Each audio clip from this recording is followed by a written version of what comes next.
مرحبا بكم أصدقاء ومتابعي قناة أسرار مخفية. إثر عملية استخباراتية نوعية تكشف أن رجل الأعمال التونسي عبد الحفيظ الطيف بصدد اجتياز الحدود التونسية الجزائرية خلسة بواسطة أحد أهم المهربين التونسيين اللي قامت بدورها فرقة طلائع الحرس الوطني بالتحرك سريعا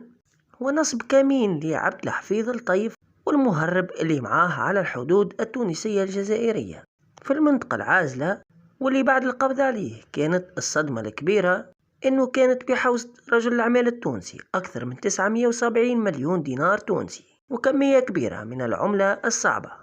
اضافة الى بعض الكيلوغرامات من الذهب وحقيبة يد فيها مستندات هامة مصنفة على انها سرية للغاية ترجع بالنظر لوزارة السياحة، اللي تم ايقاف عبد الحفيظ الطيف ونقلها على جناح السرعة للقاعدة الامنية بالجرجاني،